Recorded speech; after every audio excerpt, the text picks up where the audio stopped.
ஒரு காலத்தில் உருவாக்கப்பட்ட இந்த உளவுத்துறை பின்புல சொன்னேனே அவர்களை உள்வாங்கியது, இந்த உளவுத்துறையில் பணியாற்றியவர்கள் இருப்பது, இப்போ அது சுரேஷ் சிலை வரையும் வந்து நின்றது.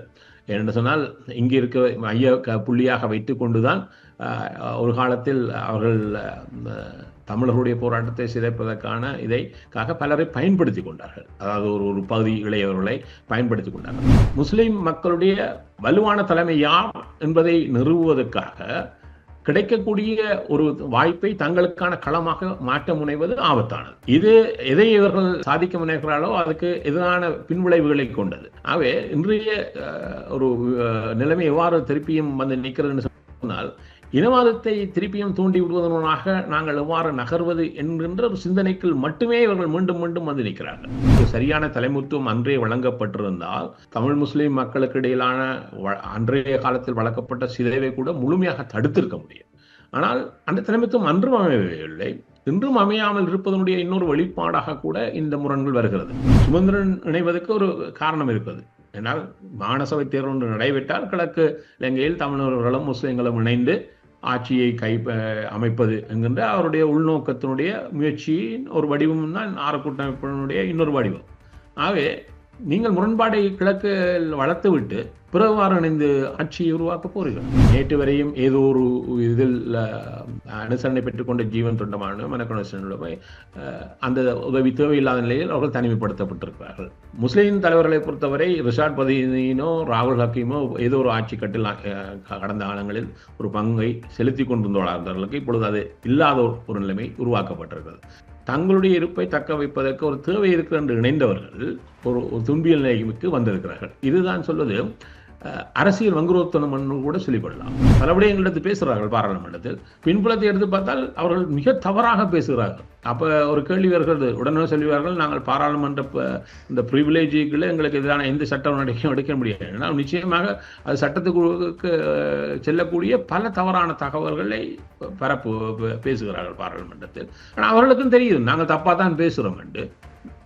நான் பேரை தவித்துக் கொண்டாலும் அது யார் என்பது மக்களுக்கு புரியும். தாங்கள் ஒரு பேசு பொருளாக இருக்க வேண்டும், தங்களுடைய இனத்துக்கு தாங்கள் ஒரு தலைமையிலாக தெரிய வேண்டும், காட்ட வேண்டும் என்கின்ற பல தேவைகள் இருக்கு. நம்ம இதற்கு முன்னர் அது அவர்களுக்கு தேவைப்படவில்லை. என்றால் அவர்கள் ஆட்சி கட்டில் ஏதோ ஒரு அங்கமாக இருந்தார்கள். அமைச்சர் என்ற ரீதியில் பல விடயங்களை எடுத்துச் செல்வதற்கும் அவர்களை தொடர்ந்து சந்திப்பதற்கும் இதை தருகிறேன் என்று சொல்வதற்கும் அவர்களால் முடிந்தது. என்று எதுவும் முடியாத சூழலில் இருக்கிறார்கள். வெறும் பாராளுமன்ற உறுப்பினர்கள் என்ற வடிவத்தை கடந்து அவரிடம் எதுவும் இல்லை. இந்த குழப்பத்துக்கு காரணமே சுமந்திரனும் ரணிலும் தான் என்று சொன்னால், அவர்கள் கொண்டு வந்த எல்லைகள் நிர்ணயத்தின் பின்னர் தேர்தல் என்கின்ற ஒரு சட்ட வரைவு 17 அதுதான் இன்றைய வரையும் இந்த மாநசபை தேர்தல் நடக்காமலே போனதுக்கு ஒரு காரணம். அரசியல் ரீதியாக நீங்கள் ஆழமாக சிந்திப்பவர்களாக இருந்தால் இவ்வாறு பற்ற வைக்கப்படுகின்ற நெருப்பு, அந்த பற்ற வைப்பதற்கு பின்னால் இருப்பவர்கள் எதிர்பார்க்கின்ற இலக்குகள் வேறொன்றாக இருக்கிறது. அவர்களை நேரடியாக எதிர்கொள்வதை கடந்துவிட்டு நீங்கள் அவர்களுடைய நெருப்புக்குள் நீங்களும் போய் மாட்டிக்கொள்கிறான்னு சொன்னால் அவர்கள் தங்களுடைய இலக்குகளை, அதாவது இன முரண்பாடுகளை பயன்படுத்தி கொண்டு வளர முனைப்பவர்களுக்கு நீங்கள் களம் அமைத்துக் கொடுப்பவர்களாக மாறிவிடுவீர்கள். உண்மைகளை தேடி ஒரு உடறப்பு. சைபர் செக்யூரிட்டி துறையில் உங்கள் தொழில் எதிர்காலத்தை கட்டியெழுப்பும் வாய்ப்பு இப்போது யாழ்ப்பாணத்தில் ஸ்ரீநாதன் ஜெனகல். உங்கள் பெற்றோரின் நிம்மதியே எங்களின் நோக்கம். செவிலியர் பராமரிப்பு, ஆரோக்கிய உணவுகள் மற்றும் சொகுசு அறைகளுடன் ரத்மலானியில் வி கேர் ரெசிடென்ஸ். இத்தளத்தில் மிக குறைந்த கட்டணத்தில் விளம்பரம் செய்திட இன்றே தொடர்பு கொள்ளுங்கள். இன்றைய ஊடறுப்பு நிகழ்ச்சியில் எம்மோடு இணைந்திருக்கக்கூடியவர் கனடாவில் இருக்கக்கூடிய அரசியல் ஆய்வாளர் நேரு குணரட்னம் அவர்கள். ஊடறுப்பு நிகழ்ச்சியின் சார்பில் உங்களை வரவேற்பதில் மகிழ்ச்சி. வணக்கம். வணக்கம். அண்மை காலங்களிலே வடக்கு கிழக்கிலே, குறிப்பாக கிழக்கு மாகாணத்தில் இடம்பெறுகிற ஒரு சம்பவத்தை நீங்கள் மிகவும் நுணுக்கமாக பார்த்திருப்பீர்கள். ஏனென்று சொன்னால், விடுதலை புலிகளின் காலத்திலும் இவ்வாறான தவறுகள் இடம்பெற்றது என்கின்ற போர்வையிலும், விடுதலை புலிகளின் காலத்தில் முஸ்லிம் மக்களை ஒரு சுமூகமான அல்லது ஒரு ஆரோக்கியமான வாழ்க்கைக்கு அனுமதிக்கவில்லை, பல துன்பங்களை சந்தித்தார்கள் என்கின்ற குற்றச்சாட்டு இப்போது அடுக்கடுக்காக முன்வைக்கப்பட்டுக் கொண்டிருக்கிறது. உங்களுடைய பார்வையில் இதில் எவ்வாறான நிலைமைகள் இருக்கின்றது? அன்று அதனை நேரடியாக பார்த்தவர், பல விடயங்களை கையாண்டவர் என்கின்ற வகையில் இதனை நீங்கள் எப்படி நோக்குகிறீர்கள்? இப்போது தமிழ் முஸ்லிம் உறவுகள் ஆரோக்கியமாகவும் மிகவும் பெருமதியாகவும் இருக்கின்ற சூழ்நிலையில் மீண்டும் எதற்காக அந்த தமிழ் முஸ்லிம் உறவுகளுக்கு இடையில் விரிசலை ஏற்படுத்துவதில் அரசியல் சக்திகள் முயற்சி செய்கின்றன? அதாவது அது ஒரு நீண்ட துன்பியல் வரலாற்றினுடைய ஒரு தொடர்ச்சி. என்று சொன்னால் தமிழர்கள் தங்களுடைய உரிமைக்காக போராட ஆரம்பித்த காலத்தில் அதில் இணைந்து நின்றவர்களில் முஸ்லிம் தலைவர்களில் முக்கியமானவர் அஷ்ரஃப் 76 வட்டுக்கோட்டை தீர்மானத்தின் பொழுது அதில் ரங்கமாக இருந்தது. பின்னர் 77 தேர்தல் நடைபெற்ற பொழுது அந்த தேர்தலில் அண்ணன் அமுதலிங்கம் தமிழீழத்தை கைவிட்டாலும் தம்பி அஷ்ரஃப் விடமாட்டேன் என்று முழங்கியது எல்லாம் நினைவிருக்கும். என்ன சொன்னால் கிழக்கு மாகாணத்தினுடைய முஸ்லீம் தொகுதிகளில் அனைத்தும் என்றால் 77ஆம் ஆண்டு தேர்தல் தொகுதிக்கான தேர்தல், நேரடியான தெரிவு, இந்த வீதாசார பிரதிநிதித்துவம் இல்லாத ஒரு தேர்தல். அது என்னால் ஒரு நீண்ட 50 ஆண்டுகளுக்கு முன்னர் என்றால் பலருக்கு அது மறந்தே விட்டது. என்ன சொன்னால் அந்த தேர்தல் இன்றைய என்னால் ஒரு 50 ஆண்டுகள் வீதாசாரத்தில் பகைனித்து இருக்கக்கூடிய மக்களுக்கு அது நேரடி தெரிவு தொகுதி வாரியாக. அவை அந்த தொகுதிகளில் ஒன்றிணைந்த தமிழர்களுடைய அங்கமாக இருந்த தமிழர் விடுதலை கூட்டணியினுடைய சார்பில் முஸ்லீம் வேட்பாளர்கள் அனைத்து தொகுதிகளிலும் கிழக்கில் நிறுத்தப்பட்ட காலம் அது. அவ்வாறு இருந்தாலும் ஒரு பெரிய பிளவு முஸ்லீம் சமூகம் சார்ந்திருந்தது. என்ன சொன்னால் அந்த தொகுதியில் பெரும்பான்மையாக வெற்றி பெற்றவர்கள் ஐக்கிய தேசிய கட்சியை சேர்ந்தவர்களாக இருந்தார்கள்.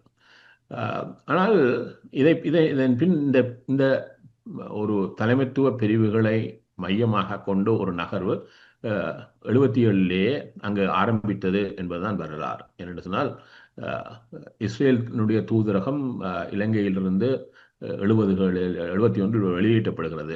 ஏனென்று சொன்னால் 70 தேர்தலின் பொழுது ஸ்ரீமா பண்டாரநாயக்கா முஸ்லீம் சமூகத்துடன் அவருடைய வாக்குக்காக ஒரு வாக்குறுதியை வழங்கியிருந்தார்கள். 67களில் மத்திய கிழக்கில் நடைபெற்ற ஒரு பெரும் போர், இஸ்ரேலுக்கும் ஏனைய அரபு நாடுகளுக்கும் எதிரான ஒரு பெரும் போர். அனைத்து பெரும்பான்மையான அரபு நாடுகள் அந்த போரில் அங்கமாக இருந்தார்கள், இஸ்ரேல் தனித்திருந்தது. அந்த போரில் ஏற்பட்ட பல பின்னடைவுகளின் பின்னர் அரபு சமூகத்துக்கு ஒரு பெரிய கொந்தளிப்பு நிலை முஸ்லிம் சமூகங்கள் சார்பில் இருந்தது, இலங்கையிலும் இருந்தது. அதை தனக்கான ஒரு வாய்ப்பான களமாக பயன்படுத்திய ஸ்ரீமாவோ அந்த வாக்குறுதியை வழங்கியிருந்தார், இஸ்ரேல் தூதரத்தை இலங்கையில் மூடி வெளியேற்றுவேன் என்று. அதை அவர் பின்னர் வெற்றியின் பின்னர் செய்தார். தன்னுடைய எதிரிகளாக இஸ்ரேல் பார்த்த அரபு நாடுகளும் அவர்களுடைய ஆதிக்கம் ஏனைய இடங்களில் பரவுவது தனக்கு இருக்கக்கூடிய ஆபத்தையும் உணர்ந்து கொண்டு இந்த வெளியேற்றத்தை ஒரு மையப்பொருளாக கருதி இயங்கிய இஸ்ரேல், குறிப்பாக அதனுடைய புலனாய்வுத்துறையான மொசாட், மீண்டும் இலங்கைக்கான உள்நுழைவு என்னன்னா அவர்களுக்கு இலங்கைக்கு மட்டுமான உள்நுழைவு அல்ல, தென்கிழக்கு ஆசியாவில் இலங்கையை ஒரு வாய்ப்பான கழகமாக பயன்படுத்தி கொண்டால் அவருடைய முதன்மையான களம் பார்வையாக இருப்பது இந்தியா தான். ஆகவே இந்த தங்களுடைய ஆதிக்க விரிவாக்கத்தினுடைய மையப்புள்ளியாக இலங்கையை அவர்கள் கருதி வெளியேற்றப்பட்டதை மீண்டும் உள்நுழைவதற்கான தொடர்ச்சியான முயற்சிக்கான வாய்ப்பான களம் 77 தேர்தலில் அமைந்தது. ஏனென்றால் புதிய கட்சி ஐக்கிய தேசிய கட்சி அதனுடைய 4/5 பெரும்பான்மை. ஆகவே இந்த பெரும்பான்மையை மையமாக கொண்டு ஐக்கிய தேசிய கட்சியினூடாக மீண்டும் இலங்கைக்கு உள்நுழைவைக்காக காத்திருந்தவர்களுக்கான வாய்ப்பை ஜேஆருடைய மகன் ரவி ஜெயவர்தனா ஏற்படுத்தி கொடுத்தார். என்று சொன்னால் அப்பொழுது தமிழர் விடுதலை கூட்டணி ஒரு பெரும்பான்மையான வெற்றியை வட்டுக்கோட்டை தீர்மானத்தின் அடிப்படையில் தமிழ் மக்களிடம் பெற்று வந்ததும் இளையவர்கள் போராட்டத்துக்கான ஒரு முனைப்பை காட்டிக் கொண்டிருந்த காலம் அது. அவை இவற்றை தனக்கான வாய்ப்பான களமாக பயன்படுத்தி கொண்டு இஸ்ரேலுடைய உதவியினூடாக தமிழர்களை எதிர்கொள்வதற்கான கட்டமைப்பை ரவி ஜெயவர்தனாவும் லலித் அத்துலமூலியும் செய்தார்கள்.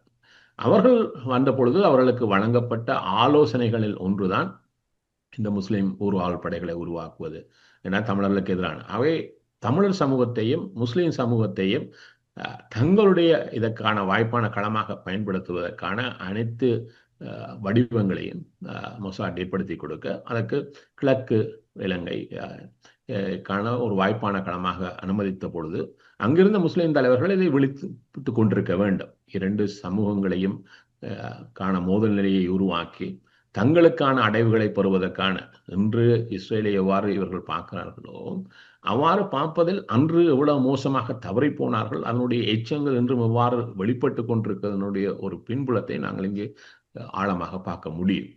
ஆகவே அன்று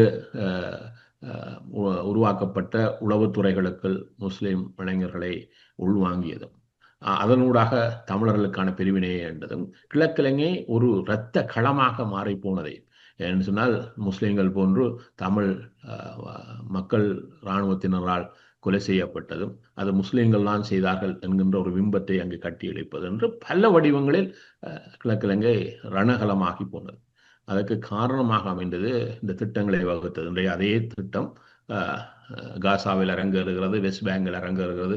எவ்வாறு நில அபகரிப்புகளை செய்வது, எவ்வாறு முரண்பாடுகளை உள்ளிருந்தே வளர்த்து விடுவது என்று சொன்னால் பலஸ்தீனியருடைய யாசிர் அரபாத்தினுடைய அணிக்கு எதிராக இஸ்ரேலினால் உருவாக்கப்பட்டதான் ஹமாஸ்.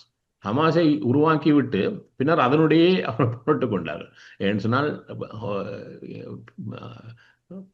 அதாவது வலுவாக ஒரு தமனுக்கான உரிமைக்காக போராடுகளை பிரித்து விடுவது, பின்னர் அவர்களுக்குள்ளே மோத விடுவது, பின்னர் அவருடைய நிலங்களை அபகரிப்பது என்ற பல்வேறு இன்றைக்கு இது இன்று அரங்குவதில் நீண்ட காலமாக இதை அவர் அங்கு செய்து கொண்டிருக்கிறார்கள். அதை அவ்வாறே இலங்கை தீவிலும் அரங்கேற்றினார்கள்.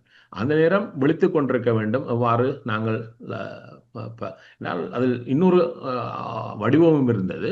முஸ்லிம் சமூகத்தில் மிகவும் பலகீனமான நிலையில் இலங்கையினுடைய அரசியலில் ஆதிக்கம் செலுத்துகின்றவர்கள் என்ற நிலையிலிருந்து அவர்களை அகற்றிவிட வேண்டும் என்கின்ற ஒரு நீண்ட தொலைநோக்கும் அவருடைய திட்டங்கள் இருந்தது.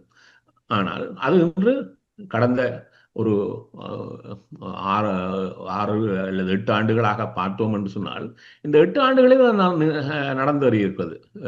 ஏனென்றால் ஏனால் அதற்கு முன்னர் ஏதோ ஒரு ஆட்சியில் ஏதோ ஒரு அமைச்சு நிலையில் அவர்கள் ஏதோ தங்களை தக்க வைக்கின்ற ஒரு பொறிமுறை இருந்தது. அதே பொழுது கடந்த ஒரு 8 ஆண்டுகளில் ஆட்சிகளில் மிக மோசமாக புறந்தள்ளப்பட்டவர்களாக, அதன் தற்போதைய நிலையில் மிகவும் மோசமாக பலகீனப்படுத்தப்பட்டவர்களாக மாறியிருக்கிறார்கள். அதற்கு இன்னொரு வடிவமும் அவர்களுக்கு உதவியாக இருக்கிறது. அவர்களுக்குள் ஏற்பட்டிருக்கக்கூடிய நிறைய சிதைவுகள், பல தலைமைகள், பல கட்டமைப்பு, அரசியல் கட்சிகள், அதுவும் குறுநில கட்சிகளாக நிறைய கட்சிகள், இவையெல்லாம் ஒரு முரண்களை வளர்ப்பதற்கான விதநிலங்களாக மாறி போயிருக்கிறது. இவ்வாறான ஒரு பின்புலத்தில் தான் ஈஸ்டர் குண்டு வெடிப்புகளும் நடந்து வருகிறது முழுமையாக. அதை அவர்கள் அனுபவித்திருக்கிறார்கள், பார்த்திருக்கிறார்கள். அவை விழித்துக் கொள்ள வேண்டியவர்களாக, அதாவது 2 தேசிய இனங்களாக இருக்கக்கூடிய தமிழ் மக்களும் சரி, முஸ்லிம் மக்களும் சரி, தங்களுக்கு முரண்டுபடுவதில் யாருக்கு ஆதாயம் இருக்கிறது, இதை யார் அனுமதிக்கிறார்கள், இவர்கள் பின்புலத்தில் ஆனால் நீங்கள் கூறுகின்ற விடயத்திலே தமிழ் அரசியல் தலைமைகள் ஒரு பெரும் கண்ணியத்தை கடைபிடித்தார்கள். பெரிய அளவிலே இதனை பாராட்ட விரும்பவில்லை. ஆனால் ஸ்ரீலங்கா முஸ்லீம் காங்கிரஸாக இருக்கலாம், அகில இலங்கை மக்கள் காங்கிரஸாக இருக்கலாம், அல்லது முஸ்லிம் மக்களினுடைய அத்தனை கட்சிகளும் அதை ஒரு மத விவகாரமாக மாற்றிக்கொண்டார்கள். ஒரு நடைமுறை சிக்கலில் ஏற்பட்ட ஒரு தடங்களை மத விவகாரமாக மாற்றிக்கொண்டு ஒரு சேறுவாரி பூசுகின்ற நடவடிக்கைகள் தொடர்ந்தது. இதில் என்ன அறியக்கூடியதாக இருக்கு? அதாவது இவ்வளவு பாருங்கள், ஒரு விடயம் பாருங்கள், சமீபத்தில் தான் இந்த தமிழ் முஸ்லிம் கட்சிகள் 6 இணைந்து ஒரு இணக்கத்தை உருவாக்கி நாங்கள் பயணிக்கப் போகிறோம் என்று இதை நடத்தினார்கள். அதில் ராகுல் ஹக்கீம் இருக்கிறார், ரிஷாட் பதியுதீன் இருக்கிறார்கள். அதே நேரம் மலேக கட்சிகளான ஜீவன் தொண்டமான் இருக்கிறார், மனோ கணேசன் இருக்கிறார். தமிழர் பகுதியில் பார்த்தீங்கன்னு சொன்னால் தமிழரசு கட்சி இருந்தது, ஜனநாயக தமிழர் தேசிய கூட்டமைப்பு இருந்தது, சுரேஸ்வரன், செல்வன் அடைக்கலாதன், சித்தார்த்தனை உள்ளடக்கிக்கொண்டு இவர் எல்லாரும் பேசினார்கள். இப்பொழுது பாருங்கள், திடீர்னு அதுக்குள் முரணும் வருகிறது. என்றால் அவர்கள் சார்ந்த சமூகங்களுக்குள் முரண்பாடு வளர்க்கப்படுகிறது என்று சொன்னால், இதில் அப்ப இவர்கள் எதற்காக இந்த ஒன்றிணைந்தார்கள் என்பதிலேயே இவர்கள் தவறி போயிருக்கிறார்கள். ஒரு சவால் வருகிறது என்று சொன்னால் அந்த சவாலை மேலும் அது தீவிரமடையாமல் பார்த்து எரிகிற நெருப்பில் எண்ணெய் ஊற்றுகின்ற வேலையைத்தான் இப்போது வரைக்கும் ஸ்ரீலங்கா முஸ்லிம் காங்கிரஸ் செய்து கொண்டிருக்கிறது. அதனுடைய பொதுச் செயலாளர் நிசாப் காரியப்பர் அவர்கள் கூறுகின்றார், ஒரு வேலை நிறுத்தத்தை ஒரு ஹர்த்தால் என்று தொடர்ச்சியா ஊடகங்களுக்கு செவி கொடுக்கின்றார். அவர்கள் அந்த சமரச முயற்சியில் 2 தரப்பு மக்களும் சுமூகமான உறவோடு இருக்கின்ற சூழ்நிலையிலும் கூட அவர்கள் அதனை ஒரு பெரும் அரசியலாகவே மாற்றிக் கொண்டிருக்கிறார். அதாவது நான் சொன்னேன், இவருடைய மோதல் இதில் யார் அதிகம் அறுவடை செய்து கொள்வது என்கின்ற ஒரு பிம்பத்துக்குள் திருப்பியும் வந்திருக்கிறார்கள். இப்பொழுது வடக்கு எடுத்துக்கொண்டால் ரிஷாட் பதியுதீன் தன்னுடைய ஒரு கோட்டையாக அதை மாற்றி வருகிறார். ஆனால் சமீபத்தில் இறுதியாக நடந்த உள்ளூராட்சி சபை தேர்தலில் முஸ்லீம் காங்கிரஸ் மன்னாரெல்லாம் போட்டியிடுகிறது. யாருக்கிடையே போட்டி? ரிஷாட் பதியுதீனுக்கும் ராகுல் காந்திக்கும் உடைய கட்சிக்கும் இடையே போட்டி. இதே போன்ற ஒரு நிலையைத்தான் சரி நீங்கள் இங்கு வந்தால் நாங்கள் அங்கு போகிறோம் என்று அவர்களும் முயல்கிறார்கள். அவை முஸ்லிம் மக்களுடைய வலுவான தலைமை யார் என்பதை நிறுவுவதற்காக கிடைக்கக்கூடிய ஒரு வாய்ப்பை தங்களுக்கான களமாக மாற்ற முனைவது ஆபத்தானது. இது எதை இவர்கள் சாதிக்க முனைகிறார்களோ அதுக்கு எதிரான பின்விளைவுகளை கொண்டது. ஆகவே இன்றைய ஒரு நிலைமை எவ்வாறு திருப்பியும் வந்து நிற்கிறதுன்னு சொன்னால், இனவாதத்தை திருப்பியும் தூண்டி விடுவதனாக நாங்கள் எவ்வாறு நகர்வது என்கின்ற ஒரு சிந்தனைக்குள் மட்டுமே இவர்கள் மீண்டும் மீண்டும் வந்து நிற்கிறார்கள். அதுக்கு காரணம் ஒரு காலத்தில் உருவாக்கப்பட்ட இந்த உளவுத்துறை பின்புல சொன்னேன் அவர்களை உள்வாங்கியது, இந்த உளவுத்துறையில் பணியாற்றியவர்கள் இருப்பது. இப்போ அது சுரேஷ் சிலை வரையும் வந்து நின்றது. என்று சொன்னால் இங்கே இருக்க மைய புள்ளியாக வைத்து கொண்டுதான் ஒரு காலத்தில் அவர்கள் தமிழர்களுடைய போராட்டத்தை சிதைப்பதற்கான இதைக்காக பலரை பயன்படுத்தி கொண்டார்கள். அதாவது ஒரு பகுதி இளையவர்களை பயன்படுத்தி கொண்டார்கள். அவர்கள் அதுக்கு ஒரு சரியான தலைமைத்துவம் அன்றே வழங்கப்பட்டிருந்தால் தமிழ் முஸ்லிம் மக்களுக்கு இடையிலான அன்றைய காலத்தில் வழங்கப்பட்ட சிதைவை கூட முழுமையாக தடுத்திருக்க முடியும். ஆனால் அந்த தலைமைத்துவம் அன்றும் அமையவில்லை. இன்றும் அமையாமல் இருப்பதனுடைய இன்னொரு வெளிப்பாடாக கூட இந்த முரண்கள் வருகிறது. என்று சொன்னால் ஒன்றை புரிந்து கொள்ள வேண்டும், எதற்காக இந்த 6 கட்சிகளும் இணைந்தார்கள்? காரணம், இன்று அனைவரும் புறம் தள்ளப்பட்டவர்களாக இருக்கிறார்கள். என்று சொன்னால் எந்த ஒரு உதவியும் இல்லாமல் ஆட்சி அமைக்கக்கூடிய ஒரு ஆட்சி கட்டமைப்பு கொழும்பில் இருக்கிறது. அவர்களுக்கு யாருடைய உதவியும் தேவையில்லை. அவே நேற்று வரையும் ஏதோ ஒரு இதில் அனுசரணை பெற்றுக்கொண்ட ஜீவன் தொண்டமான மனக்கணேசனுடைய அந்த உதவி தேவையில்லாத நிலையில் அவர்கள் தனிமைப்படுத்தப்பட்டிருக்கிறார்கள். அதாவது மலைய தமிழர்களை பொறுத்தவரை.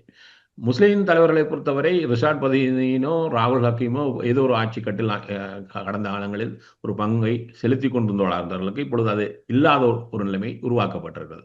ஆகவே நாங்கள் தங்களுடைய இருப்பை தக்க வைப்பதற்கு ஒரு தேவை இருக்கிறது என்று இணைந்தவர்கள் அப்பொழுது அவருடைய பொதுவான சவாலாக அவர்கள் எதிர்பார்த்தது ஆட்சி கட்டமைப்பு இருப்பவர்களை. இப்பொழுது அதை மீண்டும் மறந்துவிட்டு, அதை மீண்டும் தொலைத்துவிட்டு, மீண்டும் வந்து முரண்பாடுகளை இணைந்தவர்களுக்குள்ளேயே உருவாக்குகின்ற அல்லது இணைந்தவருடைய சமூகங்களுக்கிடையே உருவாக்குகின்ற ஒரு துன்பியல் நிலைமைக்கு வந்திருக்கிறார்கள். இதுதான் சொல்வது அரசியல் வங்குரோத்தனம் என்று கூட சொல்லிக்கொள்ளலாம். என்று சொன்னால் அரசியல் ரீதியாக நீங்கள் ஆழமாக சிந்திப்பவர்களாக இருந்தால் இவ்வாறு பற்ற வைக்கப்படுகின்ற நெருப்பு, அந்த பற்ற வைப்பதற்கு பின்னால் இருப்பவர்கள் எதிர்பார்க்கின்ற இலக்குகள் வேறொன்றாக இருக்கிறது.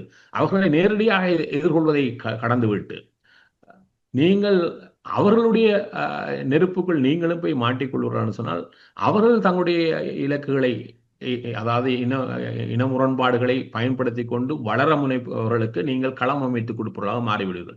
இதற்கான பாதிப்பை நீங்களும் எதிர்கொள்வீர்கள் எதிர்காலத்தில் என்பது. ஆனால் இவர்கள் கண்கட்ட பின்னர் சூரிய நமஸ்காரம் என்றது போல இவர்கள் இதற்கான புரிதலை பெற்றுக்கொள்கின்ற பொழுது முரண்பாடுகள் இன்னும் அதிகரித்தவையாக மாறிவிடும். இதில் கடைசியாக பாதிக்கப்படுபவர்கள் ஆறாக இருப்பார்கள் என்றால் பாதிக்கப்பட்டிருக்கக்கூடிய சமூகங்களே மேலும் பாதிக்கப்பட்டவர்களாக மாறிவிடுவார்கள். அப்படியே உங்களுடைய பார்வையின் அடிப்படையில் இந்த கல்முனை வைத்தியசாலை விவகாரத்துடன் 6 கட்சி தமிழ் கூட்டு அல்லது 6 கட்சி கூட்டு என்பது ஒரு முடிவுக்கு வந்திருக்கிறது அல்லது முற்று பெற்றிருக்கிறது என்று பார்க்கணும். அது இப்பொழுது பெரும் சவாலுக்குள் வந்திருக்கிறது சொன்னால், இனிமேல் நீங்கள் இவ்வளவு பேரும் ஒரு மேடையிலிருந்து பேசுவீர்களாக இருந்தால் ஏன் இப்பொழுது நீங்கள் மீண்டும் இந்த மேடையில் வந்து உங்களால் இணைந்து ஒன்றை பேச முடிகிறது என்று சொன்னால், ஒரு உருவான சவாலை, இன முரண்பாடுகளை ஏன் உங்களால் இலகுவாக களைய முடியவில்லை? ஏன் நீங்கள் உங்களுக்கு பேசவில்லை? ஏன் நீங்கள் இதற்கான தீர்வை நோக்கி பயணிக்கவில்லை? ஏன்னா இதை கேள்வி செல்வம் அடக்கமானுக்கும் வரும், சுமந்திரனுக்கும் வரும். என்று சொன்னால் நீங்களும் அதே மேடையில் இருந்தவர்கள் அல்லது அப்ப நீங்கள் ஏன் உடனடியாக இதை பேசி அந்த களத்துக்கு சென்று அந்த சமூகங்களுக்கு இடையிலான முரண்பாடு மேலும் வளர்க்கப்படாமல் தவிர்க்காமல் வெறும் ஊடக பரப்பில் வந்து அந்த ஊடக பரப்பில் உங்களுடைய கருத்துக்களை மேலும் நிலைமைகளை தீவிரம் அடைகின்ற வகையில் கருத்தை முன்வைப்பது என்பது எவ்வளவு சவாலானது என்கின்ற கேள்வி நீங்கள் மீண்டும் ஒரு மேடையில் இருந்து ஊடகங்களை எதிர்கொள்வீர்களானால் இந்த கேள்வி உங்களுக்கு முதன்மையான கேள்வியாக மாறும். அவ்வாறு இருந்தால் நீங்கள் எதை சாதிக்க முனைந்தீர்களோ 6 பேர் கூட்டமைப்போடாக அதை நீங்களே சிதைத்துக் கொண்டிருக்கிறீர்கள் என்றால் இதில் இணைந்திருக்கக்கூடிய ஏனையவர்களும் அமைதியாக இருக்க முடியாது. நீங்கள் உடனடியாக இந்த தலைவருடன் பேச வேண்டும். பேசி இந்த என்றால் ஒரு சிறிய விவகாரத்தை எவ்வளவு தூரம் இதை நீங்கள் தொடர்ச்சியாக பெரிதாக்கி கொண்டே செல்லுகிறீர்கள். என்னால் இதற்கு காத்திருந்தவர்கள் இதை காவிக்கொண்டு நீங்கள் இருக்கக்கூடிய விடயத்தை உங்களை கடந்து காவிக்கொண்டு செல்லுகிறார்கள். ஆகவே இது உங்களையே நீங்களே உங்களை சுற்றி ஒரு கூண்டு சிறையை உருவாக்கி கொள்வது, இதிலிருந்து நீங்கள் தப்பி செல்ல முடியாத ஒரு சூழலுக்கு நீங்கள் பின்னர் வந்து சேர்வது, இது தொடர்ச்சியான முன்னேற்றத்துக்கு உங்களுக்கு எந்த ஒரு வழியையும் தராத ஒரு சூழலையும் உருவாக்கி கொண்டிருக்கிறது. இந்த புரிதல் உங்களுக்கு வருகிறதா என்று சொன்னால், இந்த முரண்களை வைத்துக் கொண்டுதான் பலர் தங்களுடைய ஆதாயங்களை கடந்த காலங்களில் எடுத்து சென்றிருக்கிறார்கள். அந்த ஆதாயங்களை எடுத்து சென்றவர்கள் எடுத்து சென்றதன் பின்னர் அதே நெருக்கடியாகத்தான் வீதிகளில் அனைவரும் நின்றிருக்கிறோம். ஆகவே அது ஒரு படிப்பினையாக இருந்தால், இன்றைய அரசியலில் இருக்கக்கூடிய ஒரு பெரிய விடயம் என்று சொன்னால், வரலாறு எனது வழிகாட்டி என்று ஒரு தலைமை சொன்னார். வரலாறுகள் நிறைய படிப்பினைகளை எங்களுக்கு விட்டு செல்கிறது. ஆனால் அந்த வரலாறுகளை நாங்கள் தொலைத்து விட்டு மீண்டும் மீண்டும் ஒரே சகதிக்கில் மீண்டும் திருப்பி திருப்பி வந்து நிற்கின்ற ஒரு துன்பியலை இந்த தலைவர்கள் தந்து கொண்டிருக்கிறார்கள். ஏன்னா தலைவர்கள் என்பது எழுகின்ற சவால்களை சரியான முறையில் கையாண்டு தொடர்ச்சியாக முரண்பாடுகளை கடந்து, அதுவும் குறிப்பாக தமிழ் முஸ்லிம் சமூகங்களுடைய முரண்பாடுகள் கடந்த காலங்களில் மிக அதீதமாக தீவிரப்படுத்தப்பட்ட களமாக இந்த கிழக்கிழங்கை இருந்திருக்கிறது, கிழக்கு மாகாணம் இருந்திருக்கிறது. அவை இந்த கிழக்கு மாகாணத்தில் இந்த துன்பியல் தவிர்க்கப்பட வேண்டும் என்கின்ற ஒரு புரிதலை இதுவரை பெறவில்லை என்று சொன்னால், எப்பொழுது நாங்கள் பெற்றுக்கொள்ளப் போகிறோம் என்கின்ற கேள்வி எழுகிறது. என்று சொன்னால் இதனுடைய வாய்ப்பான களம் இன்னொருவருக்கு சென்றுவிடும். இது இலங்கைக்குள் மட்டுப்படுத்தப்பட்ட விடயம் அல்ல, இலங்கையும் கடந்து இருக்கிறது. அவை இலங்கையை கடந்து இவ்வாறான முரண்பாடுகளை என்னால் கிழக்கிழங்கையில் இருக்கக்கூடிய முஸ்லிம்களுக்கு பெரும்பான்மையான உதவியை வழங்கியவர்கள் மத்திய கிழக்கில் யார் என்பது அவர்களுக்கும் தெரியும். அவை மத்திய கிழக்கில் ஒரு களம், ஒரு நிறுவூத்த நெருப்பான ஒரு நிலை தொடர்கிறது என்பதும் தெரியும். அவை அவ்வாறான களத்தை, அங்கிருக்கக்கூடிய ஒரு களத்தை அவ்வாறே கிழக்கு மாகாணத்துக்கு தொடர்ந்து கடத்துவது, அதில் பலியாகி போன்ற இடங்களாக தமிழ் முஸ்லிம் இனங்கள் இருப்பது என்பதும் ஆரோக்கியமானதல்ல. இது ஒரு சாதாரண குடிமகனுக்கு புரியக்கூடிய விடயம் அல்ல. ஆகவே சாதாரண மகனை கடந்திருக்கக்கூடிய தலைமைகளுக்கு இது நிச்சயம் புரிய வேண்டும். அவை இவ்வாறான களத்தை இங்கு கொண்டு வருவது என்பது ஆபத்தானது. அதை தொடர்ந்து அனுமதிப்பது என்பதும் ஆபத்தானது. இப்பொழுது நீண்ட காலமாக இருந்த ஒரு நல்ல அமைதியை மீண்டும் சிதைக்க முனைவது என்பது என்னால் இதுதான் கடந்த காலத்தினுடைய படிப்பினை. அவை இதை ஒரு தீர்க்க, அதாவது அதீத அரசியல் விழிப்புணர்வுடன் செயற்படக்கூடிய காலத்தில் இருக்கக்கூடிய தலைமைகள் தவறிக்கொண்டிருக்கிறது என்பதனுடைய இன்னொரு வெளிப்பாடாகவும் இந்த சம்பவங்கள் பல செய்தியை சொல்லுகிறது. அவை இதை கடந்து இந்த சமூகங்கள் நகர்த்தப்பட்டாக வேண்டும். இதை வளர விட்டதன் பின்னர் திருப்பி போய் அதற்கு தீர்வு காண முனைவது என்பது ஆபத்தானது. இவ்வாறான முயற்சியில் கிளையிலேயே கடந்து செல்ல வேண்டும். அதை கடந்து அனுமதிப்பது என்றால், பல காணொலிகளை பார்க்கின்ற பொழுது அதுக்கான தூவங்கள் வெளிப்படையாக தெரிகிறது. அதற்காக பலரும் இயங்கிக் கொண்டிருக்கிறார்கள் என்பதும் தெரிகிறது. என்று சொன்னால் அரசியல் களங்களை கடந்திருப்பவர்களும் இதற்கு பின்னால் இயங்குகிறார்கள். ஆகவே இதில் இவர் எதற்காக இயங்குகிறார், எப்படி இயங்குகிறார் என்ற ஒரு துன்பியலுக்கு தமிழ் சமூகம் நீண்ட காலமாக இருந்திருக்கிறது. அதே போன்றுதான் அவ்வாறான விடயத்தை தான் முஸ்லிம் சமூகத்தும் நீண்ட காலமாக அனுபவித்திருக்கிறது. அவை முரண்களை வளர்க்க விரும்புபவர்களுக்கு பின்புலத்தில் நிறைய தேவைகள் இருக்கிறது. அது அரசியல் வங்குரோத்துத்தனம் என்று பார்க்கலாம். இப்போது அரசியலில் தங்களுக்கு ஏற்பட்டிருக்கக்கூடிய பின்னடைவு அல்லது தங்களை அந்த அரசியலில் மீண்டும் ஒரு வீராப்பாக காட்ட வேண்டிய ஒரு கட்டாயத்துக்காக இவைகள் எல்லா தரப்பு, குறிப்பாக முஸ்லிம் தலைமைகளால் கையில் எடுக்கப்படுவதாக பார்க்கலாம். நான் அதன் ஆரம்பத்திலே சொன்னேன், இது ஒரு அரசியல் வங்குரோத்தனம் தான் என்று சொன்னால், அரசியல் ரீதியாக இயங்குவதற்கான ஒரு பொறுமுறையை கடந்த 2 ஆண்டுகளாக பாருங்கள். இந்த 2 ஆண்டுகளில் அடுத்த கட்ட நகர்வை எங்கு தொடங்குவது, எவ்வாறு நகர்வது, எவ்வாறு தங்களுடைய வெளிப்பாட்டை காட்டுவது, எதை முன்னெடுத்து செல்வது என்றதில் நிறைய குழப்பங்கள் இந்த அரசியல் தலைமைகளில் இருக்கிறது. ஆகவே தாங்கள் ஒரு பேசுபொருளாக இருக்க வேண்டும், தங்களுடைய இனத்துக்கு தாங்கள் ஒரு தலைமையிலாக தெரிய வேண்டும், காட்ட வேண்டும் என்கின்ற பல தேவைகள் இருக்கு. நாம் இதற்கு முன்னர் அது அவர்களுக்கு தேவைப்படவில்லை. என்றால் அவர்கள் ஆட்சி கட்டில் ஏதோ ஒரு அங்கமாக இருந்தார்கள். அமைச்சர் என்ற ரீதியில் பல விடயங்களை எடுத்துச் செல்வதற்கும் அவர்களை தொடர்ந்து சந்திப்பதற்கும் இதை தருகிறேன் என்று சொல்வதற்கும் அவர்களால் முடிந்தது. என்று எதுவும் முடியாத சூழலில் இருக்கிறார்கள். வெறும் பாராளுமன்ற உறுப்பினர்கள் என்ற வடிவத்தை கடந்து அவரிடம் எதுவும் இல்லை. ஆகவே இவ்வாறான சம்பவங்கள் வருகின்ற பொழுது, பேசிக் கொள்கின்ற பொழுதுதான் நாங்கள் இருக்கிறோம் பாருங்கள், நாங்கள் தலைவர்கள் என்பதற்கு இது. ஆனால் இவ்வாறான சவால்கள் எழுகின்ற பொழுது நீங்கள் அந்த இடத்தில் நீங்கள் அதே இடத்தில் உங்களுடைய பிரச்சனத்தை வைக்க முடியும், அந்த மக்களுக்கான ஆற்றுப்படுத்தலை செய்ய முடியும், இந்த விடயங்களை இதை கடந்து எடுத்து செல்ல முடியும். இன்னொன்று இருக்கிறது, இதில் ஒரு தீவிரவாத தன்மையும் வெளிப்பட்டது. இந்த விடயத்தில் தங்களை உள்நுழைக்க முனைவர்கள், அது ஆபத்தானது. என்று சொன்னால் அந்த தீவிரவாத தன்மையை வைத்துக் கொண்டுதான் முன்னகத்துவதற்கான முனைப்பு வருகின்ற பொழுது இதை எதிர்கொள்வது எவ்வாறு என்று தெரியாமல் இந்த தலைவர்கள் தடுமாறுகின்ற ஒரு வடிவத்தையும் பார்க்கக்கூடியது. அதனுடைய வெளிப்பாடு தான் அவர்களும் தீவிரவாதத்தை தங்களுடைய கையில் எடுத்துக்கொள்ள முனைகிறார்கள். இது ஆபத்தானது. அதாவது இவர்களே வளர்த்து விடக்கூடிய இந்த தீவிரவாதங்கள் பின்னர் இவர்களுக்கே சவாலாக வந்துவிடக்கூடிய வாய்ப்பும் இருக்குது. இதை இவ்வாறான தீவிரவாத வடிவத்தை காட்டிக்கொண்டுதான் இந்த இரண்டு இனங்களையும் அடக்க ஒரு முனைவர்களும் முனைகிறார்கள் என்பதையும் புரிந்து கொள்ள வேண்டியவர்கள். ஆகவே இந்த நான் சொன்னேன், இலங்கைக்கு மட்டுமல்ல வெளியில் இருக்கக்கூடிய சக்திகளுக்கும் இவ்வாறான தன்மையை காட்டுவதனூடாகத்தான் எங்களையும் கட்டுக்கள் வைத்திருக்க முனைகிறார்கள் என்கின்ற பார்வையில் நாங்கள் புரிந்து கொள்ள வேண்டும். ஏனால் நாங்கள் இதை அணுகுகின்ற இன்றைய சூழலில் இதை அணுகக்கூடிய பொறிமுறைகள் பல வடிவங்களில் இருக்கிறது. ஆனால் அதை எவ்வாறு கைக்கொள்வது என்பதில் தெரியாமல் இந்த தலைவர்கள் இருக்கிறார்கள் என்பதை நாங்கள் கடந்த 2 ஆண்டுகளாக ஆழமாக பார்த்தால் தெளிவாக புரியும். என்றால் இதை எவ்வாறு எடுத்துச் செல்வது, இதை எவ்வாறு பேசுவது. இப்பொழுது தமிழ் தலைவர்கள், தமிழ் அரசியல்வாதிகளிலும் கூட ஒரு குறைபாடு இருக்கிறது.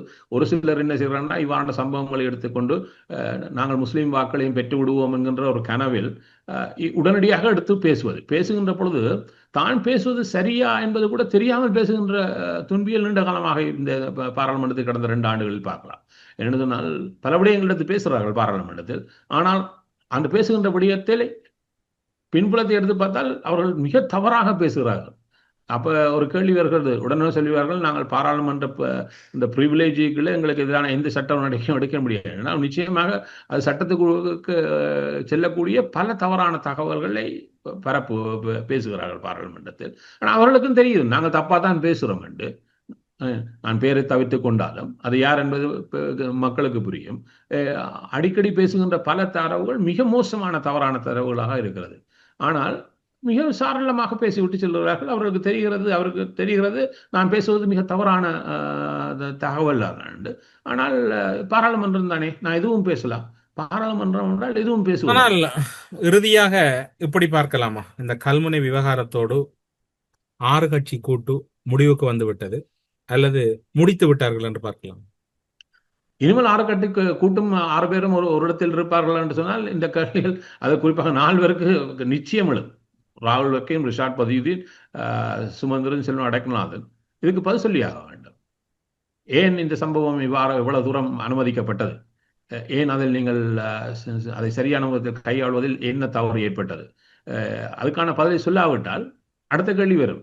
நீங்கள் ஒரு சாதாரண சிறுவிடியம் பூதாகரமாக வழக்க முனையப்படுவதையே அனுமதித்து விட்டு இதை கடந்து இந்த 6 கூட்டம் என்ன செய்ய போகிறீர்கள் என்ற கேள்வி வரும். என்றால் முதல் நீங்கள் சார்ந்த சமூகங்களுக்கு ஒரு புரிதலை, ஒருங்கிணைவை ஏற்படுத்த முடியாதவர்களால் வேறு என்ன செய்ய முடியும் என்கின்ற கேள்வியை நீங்கள் எதற்காக இணைந்தீர்களோ அந்த நோக்கமே சிதைக்கப்பட்ட ஒரு சூழ்நிலை நீங்கள் உருவாக்கி விட்டிருக்கிறீர்கள். இப்பொழுது குறிப்பாக சொல்ல வழிகிட்டால் சுமந்திரன் இணைவதற்கு ஒரு காரணம் இருக்கிறது. ஏன்னால் மாநசபை தேர்தல் ஒன்று நடைபெற்றால் கிழக்கு இலங்கையில் தமிழர்களும் முஸ்லிம்களும் இணைந்து ஆட்சியை அமைப்பது என்கின்ற அவருடைய உள்நோக்கத்தினுடைய முயற்சியின் ஒரு வடிவம் தான் 6 கூட்டமைப்பினுடைய இன்னொரு வடிவம். ஆகவே நீங்கள் முரண்பாடை கிழக்கு வளர்த்து விட்டு பிறவாறு இணைந்து ஆட்சியை உருவாக்க போறீர்கள். மீண்டும் யாருக்கு நீங்கள் வழியை திறந்து விடுகிறீர்கள் இவ்வாறான ஒரு மாநசபை தேர்தல் என்பது கூட அவர்களுக்கு புரிய வேண்டும். ஆகவே அவ்வாறானால் 6 கூட்டங்களுடைய இணைவனுடைய முதன்மை கருப்பொருளில் ஒன்று மாநசபை தேர்தல். அது நடைபெறுகிறான் 2வது விடயம். ஏன்னா மாநசபை தேர்தல் பற்றி ஆட்சியில் இருக்கிறவர்கள் இதுவரை பேசவில்லை. மாநசபை தேர்தலை இன்று நினைத்துவிட்டு நாளை நடத்தப் போவதும் இல்லை. என்று சொன்னால் மாநசபை தேர்தல் நடத்துவதால் ஒன்று அவர்கள் அந்த நேரடி தெரிவுகளுக்கான எல்லைகளை நிர்ணயித்து ஆக வேண்டும். அது நிர்ணயிப்பதற்கான எந்த ஒரு முயற்சியும் கடந்த 8 ஆண்டுகளாக இல்லை.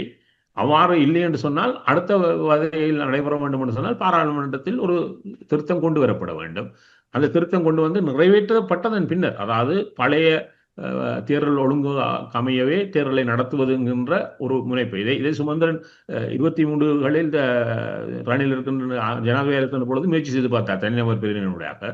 என்றால் இந்த குழப்பத்துக்கு காரணமே சுமந்திரனும் ரணிலும் தான். என்று சொன்னால் அவர்கள் கொண்டு வந்த எல்லைகள் நிர்ணயத்தின் பின்னர் தேர்தல் என்கின்ற ஒரு சட்ட வரைவு 17இல் அதுதான் இன்றைய வரையும் இந்த மாநசபை தேர்தல் நடக்காமலே போனதுக்கு ஒரு காரணம். ஆனால் பின்னர் அதை மாற்றியமைப்பதற்காக அவர் ஒரு கதையை மீண்டும் சொன்னார். இப்போ தனிநபர் பிரிவினையை கொண்டு வந்தார் ரணிலின் போது. ரணில் அதை கண்டுகொள்ளவில்லை. ஏன்னா ரணில் மாநசபை தேர்தல் நடத்துவதாக இல்லை. அவர் தெளிவாக இருந்தார் ஜனாதிபதி தேர்தலை மட்டும் முதலில் நடத்துவது. என்னால் நீண்ட காலமாக ஒரு ஜனாதிபதி தேர்தலை 2005ஆம் ஆண்டுக்கு பின்னர் வெல்ல முடியாத சூழலில் இருந்த ரணிலுக்கு மீண்டும் ஒரு ஜனாதிபதி தேர்தலை வெல்லுவதற்கு காத்திருந்தவருக்கு அதான் முதல் தேர்தலாக நடைபெற வேண்டும். வேறு ஒரு தேர்தல் நடைபெறுவது தன்னுடைய ஜனாதிபதி கனவுக்கு, அதாவது வெற்றியினூடான கனவுக்கு பாதிப்பாக அமைந்துவிடும் என்ற காரணத்தினால் அவர் அதை தவிர்த்து விட்டார். அப்பொழுது இவர் கொண்டு தனிநபர் பிரிவினை அப்படியே கிடப்பில் இருந்தது. பின்னர் இப்பொழுது அவர் பாராளுமன்ற உறுப்பினரே கிடையாது. அப்போ சாணக்கியனூடாக ஒரு தனிநபர் பிரிவினாக மீண்டும் அதை கொண்டு வந்தார். பழைய தேர்தல் முறையிலேயே மாநசபை தேர்தலை நடத்துவோம் என்று அதை அனுரா கண்டுகொள்ளவில்லை. அது இன்று வரையும் அப்படியே கிடக்கிறது. ஆகவே அன்று ரணில் கண்டுகொள்ளவில்லை சுமந்திரனுக்கு, இன்றைக்கு சாணக்கியனுடான முயற்சியும் கண்டுகொள்ளப்படவில்லை என்று சொன்னால் என்னென்ன மாநசபை தேர்தல் நடைபெறும்? அது அவர்களுக்கு தெளிவாக தெரியும். மாநசபை தேர்தல் நடைபெறும் என்று சொன்னால் பாராளுமன்றத்தில் ஒரு பிரிவினை நிறைவேற்றப்பட வேண்டும் பழைய தேர்தல் முறையின்படி, அதாவது முழுமையான வீதாசார பிரதிநிதித்துவத்தின் கீழ் தெரிவு. கலப்பு, அதாவது உள்ளூராட்சி சபைகளுக்கு கொண்டு வந்த கலப்பு தீர்மானத்தை இதன்படி என்றால் எல்லைகள் நிர்ணயிக்கப்பட்டு ஆக வேண்டும். அந்த எல்லைகள் நிர்ணயிக்கப்படுவதற்கான மாநசபையினுடைய புதிய எல்லை, இந்த 60% நேரடி தெரிவுக்கான எல்லைகள் நிர்ணயிக்கப்படுகின்ற எந்த முயற்சியும் இதுவரை இல்லை. அவை கண்ணுக்கட்டை தூரம் வரையும் மாநசபை தேர்தலுக்கான எந்த வாய்ப்பையும் தெரியவில்லை. அவை அவ்வாறு இருந்தால் இவர்கள் அதுக்காக தான் நினைந்தார்கள். இப்பொழுது மாநசபை தேர்தலும் நடைபெறவில்லை என்றால் எங்கேயோ ஒரு இடத்தில் தங்களை நிலைநிறுத்திக் கொள்வதற்காக இப்பொழுது நீங்களாகவே அந்த முயற்சியில் கூட பெரிய பங்கத்தை உருவாக்குறீர்கள். அதில் கிழக்கிழங்கையில் ஒரு அவருடைய சுமந்தனுடைய முக்கியமான பார்வையே முஸ்லீம்களும் தமிழர்களுமாக இணைந்தேன். முன்னரும் 2.5 ஆண்டுகள் என்ற ஒரு என்கின்ற ஒரு இணைவுகளுக்குள் போனவர்கள். அவே என்றால் எந்த ஒரு சமூகமும் தனித்துவமாக போட்டியிட்டு கிழக்கிழங்கை ஆட்சி அமைப்பதில் சவாலை உருவாக்குகின்ற ஒரு இனப்பெரம்பல் வீதாசாரத்தில் ஒரு பெரிய முரண்பாடு இதுவரை இந்த காலங்களில் உருவாக்கப்பட்டு விட்டது. அவை இந்த சூழலை இவர் இவ்வாறு அணுக முனைந்ததில் கூட இப்பொழுது பெரிய பங்கத்தை ஏற்படுத்துகிறார்கள். அவ்வாறான சொன்னால் ஏன் உங்களுக்கு பேசவில்லை? ஏன் நீங்கள் நேரடியாக களத்தில் செல்லவில்லை? இந்த சூழலை தீவிரப்படுத்த முனைவர்களை நீங்கள் அந்த முயற்சியை ஏன் தடுத்து நிறுத்தவில்லை? நீங்களும் அதில் ஒரு துணையாக போவது எதை நீங்கள் சாதிக்க முனைகிறீர்கள் என்கின்ற ஒரு பெரும் கேள்வியை இவர்கள் மத்தியில் எழுப்புகிறது. ஆகவே இதான் சொல்வது, அரசியலில் நீங்கள் உருவாக்குகின்ற இவ்வாறான பாதிப்புகள் நீண்ட காலத்தில் இவ்வாறான பாதிப்புகளை கடந்த காலத்தில் ஏற்படுத்தி இருக்கின்ற வரலாற்று புரிதலை இவர்கள் தவிர்க்கிறார்கள். அப்போ வரலாறு இவர்களுக்கு வழிகாட்டியாக இருக்கிறதா என்று சொன்னால், இப்பொழுது அரசியல் அரங்கில் இருக்கக்கூடிய முஸ்லீம் தலைமைகளும் சரி, அரசியல் தலைமைகளும் சரி, காலத்துக்கேற்ற புரிதலை, அந்த வரலாறு தந்த படிப்பினை இவர்கள் சரியாக முன்னெடுக்கவில்லை என்பதனுடைய இன்னொரு வெளிப்பாடாக கூட கல்முனை விவகாரத்தை நாங்கள் பார்த்துக் கொள்ளலாம். கூடரப்பு நிகழ்ச்சியில் இணைந்து கொண்டு சமூகத்தின் நலனும் எதிர்கால தமிழ் பேசும் சமூகங்களுடைய திட்டங்களும் என்கின்ற வகையில் மிக முக்கியமான கருத்துக்களை பகிர்ந்து கொண்டமைக்காக சிறப்பு நன்றிகளோடு உங்களிடம் விடைபெற்றுக் கொள்கிறோம். நன்றி, வணக்கம். நன்றி, வணக்கம். உங்கள் பெற்றோரின் நிம்மதியே எங்களின் நோக்கம். செவிலியர் பராமரிப்பு, ஆரோக்கிய உணவுகள் மற்றும் சொகுசு அறைகளுடன் ரத்மலானியில் V care residence. Cyber security துறையில் உங்கள் தொழில் எதிர்காலத்தை கட்டியெழுப்பும் வாய்ப்பு இப்போது யாழ்ப்பாணத்தில் ஸ்ரீநாதன் ஜுடிகல்லை.